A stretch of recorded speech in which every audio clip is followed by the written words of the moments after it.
Okay, ready for day 2 of getting our knowledge ready on our new book, Mr. McGee. Our learning intention today is we are learning our new vocabulary from our big book. The word of the week this week is curious. Our success criteria is I can tell a partner what the wow word curious means, and I can use the wow word curious in a sentence. So today when we're reading the story, I want you to keep your eyes and your ears listening and looking for the word curious that you can see in the yellow and purple writing.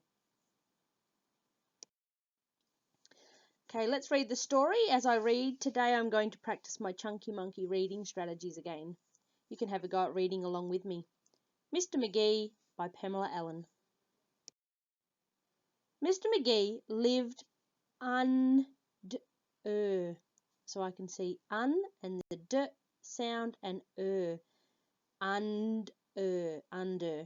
Mr. McGee lived under a tree. One morning he woke up and said, "It's time that I It's time that I got out of bed." He put on his shirt and his trousers too. Then he pulled on his socks that were bright, bright blue. He pulled on his shoes, then fed. He pulled on his shoes, then fed the cat. He didn't forget his coat or his hat. "I'm ready for anything now," sang he. "I'm brave and I'm clever, I'm Mr. McGee." Then Mr. McGee looked.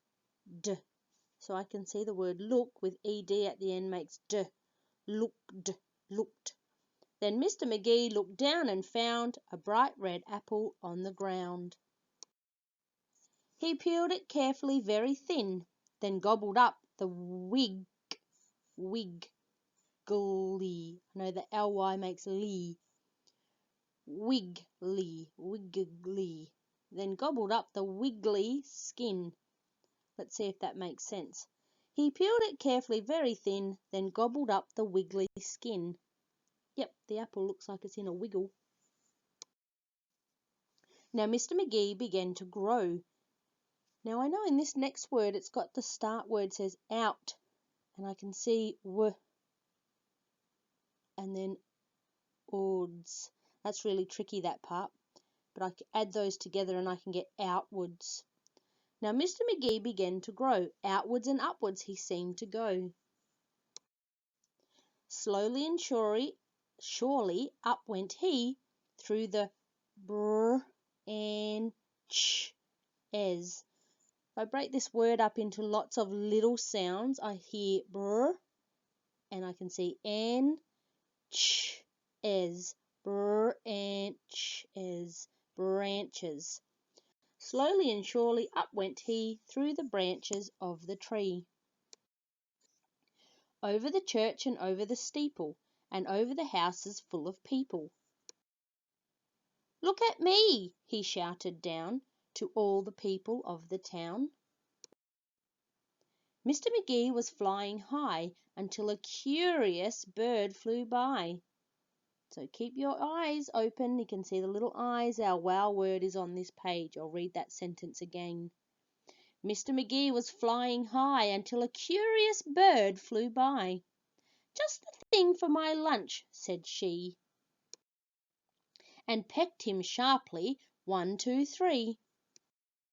Down like a rock fell Mr. McGee through the branches of the tree until he, I know that says land and landed, until he landed on his head, right in the middle of his bed. Okay, so our word of the week was back on this page. Did you spot it? Curious. Let me read the sentence to you again, and I want you to think about what it might mean. Mr. McGee was flying high until a curious bird flew by. I want you to think about what it might mean.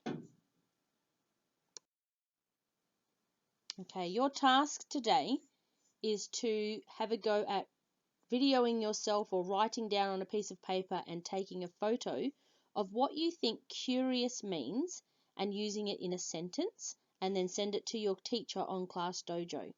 So I want you to tell the meaning and then use it in a sentence. I've popped up the dictionary meaning for you. It means eager to know or learn something, or something that is strange or unusual. So curious is somebody who's eager to know something or learn something, or someone who's being strange or unusual. Have a go at using curious in a sentence. My example is, the person was curious to know why her friend's hair was blue. So curious means she wants to know why her friend's hair was blue. Have a go at the task. Good luck.